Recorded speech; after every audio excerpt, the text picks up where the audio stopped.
பொன்னர் சங்கர் கோவில். அந்த ஸ்கூலுக்கும் கோவிலுக்கும் லெஃப்ட் சைடு அந்த ஒயின் ஷாப்பை தூக்கி ரைட் சைடில் மாற்றிட்டாங்க. இதுதான் தாவே காட்சி கொண்டு வந்த மாற்றம். அது சும்மா இல்லைங்க, 11-11.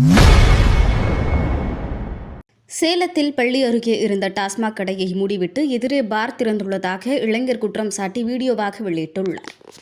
வணக்கம் மக்களே, இப்போ இருக்க தாவே காட்சியில் 711 ஒயின் ஷாப்பை மூடிட்டதாக சொல்கிறாங்க. ஆனால் இங்கே பாருங்கள், முந்தானேத்து சேலமில் சீலநாயம்பட்டி பைபாஸ்ட்டை திறந்து வைக்கப்பட்ட ஒயின் ஷாப் இது.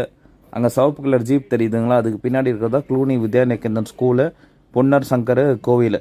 அந்த ஸ்கூலுக்கும் கோவிலுக்கும் லெஃப்ட் சைடு அந்த ஒயின் ஷாப்பை தூக்கி ரைட் சைடில் மாற்றிட்டாங்க. இதுதான் தாவே காட்சி கொண்டு வந்த மாற்றம். அது சும்மா இல்லைங்க, 11-11. காலையில் 11 மணிலேருந்து நைட்டு 11 மணி வரைக்கும் செயல்படக்கூடிய ஒயின் ஷாப்பை, ஒரு கூரை கொட்டாயில் இருந்த ஒயின் ஷாப்பை தூக்கி ஒரு 3 அடுக்கு கட்டடமாக வச்சு பிரம்மாண்ட ஒயின் ஷாப்பை ஓப்பன் பண்ணியிருக்கிறாங்க. இது அமைஞ்சிருக்கிறது பார்த்தீங்கன்னா சேலம் டு சென்னையில் இருக்க பிரதான நெடுஞ்சாலை. இது வரைக்கும் எந்த ஒரு ஆட்சிலையும் ஒரு நெடுஞ்சாலையில் ஒயின் ஷாப் இருந்ததில்ல. இது பாருங்கள், சேலம் டு சென்னை பிரதான நெடுஞ்சாலையில் ஒரு ஒயின் ஷாப்பு.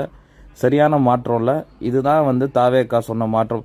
711 ஒயின் ஷாப்பை மூடுற மாதிரி மூடிட்டு அந்தாண்ட இருக்கிற ஒயின் ஷாப்பை தூக்கி இந்தாண்டு வச்சிருக்கிறாங்க. அங்கே பாருங்கள், அந்த சிவப்பு ஜீப் இருக்கு இல்லைங்களா, அதுதான் க்ளூனி வித்யாநிகேதன் ஸ்கூலு. அந்த ஸ்கூலுக்கிட்ட இருக்கிற ஒயின் ஷாப்பை தூக்கி இங்கே வச்சிருக்கிறாங்க.